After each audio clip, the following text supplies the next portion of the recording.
Hello, welcome to the Field of Screams podcast. This is Tyler Singleton. We are going to be talking about the divisive scary movie Skinamarink. This movie was directed by Kyle Ball on a budget of $15,000 and ended up making $2.1 million in the box office. Before making this movie, Kyle Ball ran a YouTube account called Bite-Sized Horrors where he would ask viewers to post comments about their nightmares, and then he would try to recreate those nightmares and share them on YouTube. Ball ended up making a short concept film named Heck, which is basically a slimmed down version of Skinamarink.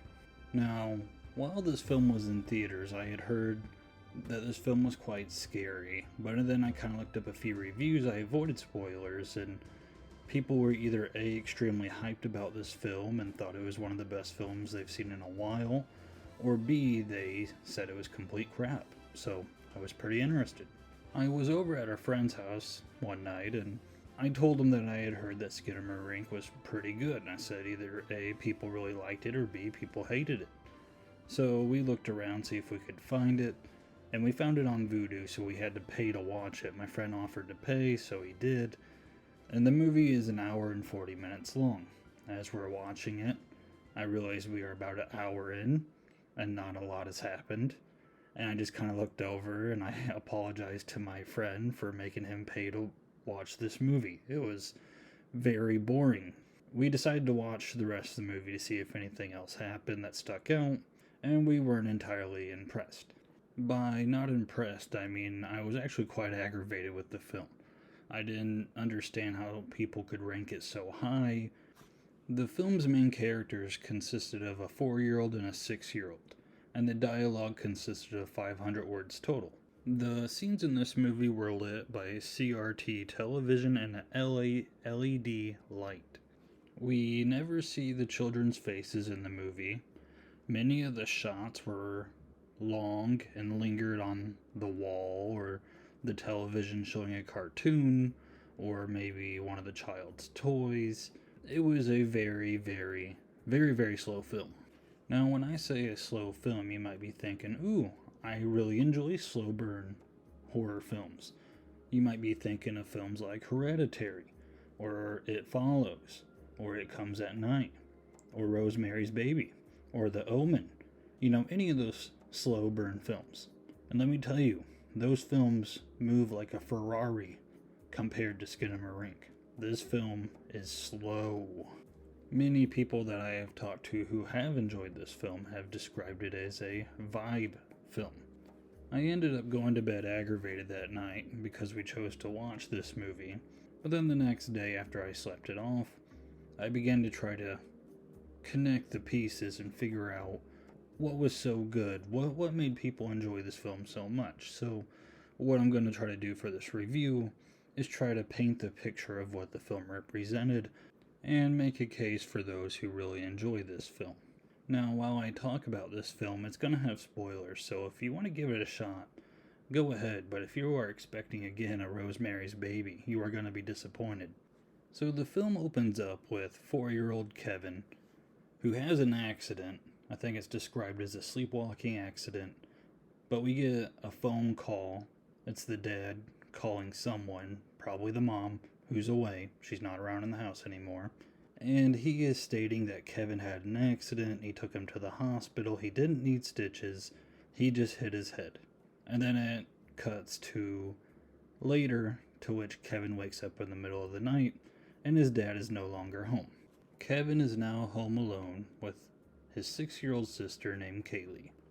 Kevin and Kaylee, they have some dialogue to where they're asking where Dad's at. Kevin asks Kaylee, do you think Dad went where Mom's at? And Kaylee says, I don't want to talk about Mom. What follows next is doors and windows and toilets and other objects in the house start to disappear randomly. While this is happening, there's long static shots again of just them staring at the wall, staring at toys. Sometimes I think it's their point of view, but other times I think the camera's just aimed there, and then you can sometimes hear dialogue between the two of them, but again, there's not a lot of dialogue. There's 500 words total for this film. So a lot of it is just silent, scenes of you staring at a toy or a wall or a fan or whatever object it's focused on in a very poor lit house. Again, when I say slow, I'm not trying to just rag on this film. If you are expecting something fast paced, this film is not for you. Kevin and Kaylee decide to go downstairs in the living room, get blankets and pillows, and they have their TV on and they're watching cartoons, trying to calm themselves down so they can go to sleep. While they are watching TV, they hear thumps upstairs and they hear weird noises. A mysterious voice calls Kaylee upstairs, to which she follows. Kevin stays downstairs. Kaylee walks into her parents' room and sees her dad. Her dad instructs her to look under the bed. So we get a point of view shot of her looking under the bed. When she comes back up, her dad's no longer there and it's her mom. Her mom then says that she loves Kaylee and Kevin very much, and then tells her to close her eyes. She does this, and when she opens them, her mom vanishes. And then you hear her mom say, "Someone's here." We then hear her mom call out Kaylee's name as she moans in pain as if someone is hurting her. Kaylee goes downstairs. Kevin asks her what happens, and all she responds with is, "We need to move this couch in front of the stairway." They both move the couch. Kevin then goes to sleep, and when he wakes up, Kaylee is no longer around. He wanders around the house looking for Kaylee, and soon he finds her. The only problem, though, is she doesn't have eyes or a mouth. The voice now starts calling for Kevin. The voice tells Kevin that it wants to play, and it instructs Kevin to stick a knife into his eye, which he does.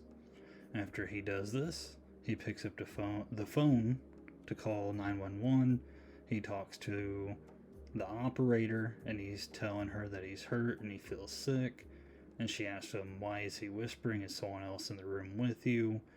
And soon he drops the phone, and then he looks down and the phone turns into a toy. The mysterious voice then tells Kevin that it can do many things, and that Kevin needs to listen to it, or else he would end up like his sister. His sister didn't listen, and that's why she's missing her eyes and her mouth. The voice then instructs Kevin to go upstairs and go into his bedroom, to which he does. While he's doing this, there's toys that are on the ceiling, and the room kind of becomes like a void. And then text appears on the screen that says 572 days. We see a female figure kind of pop up in the room, then her face and her body disappear. We see other people with like their face kind of just faded or messed up. And then it gets to a scene to where blood kind of just splatters out and Kevin yells in pain. It seems like it reverses and then blood splatters again. Kevin yells for his mom. And this happens a few times where like it just seems like blood shoots out, it rewinds, it shoots out again. And I thought at this moment that Kevin died.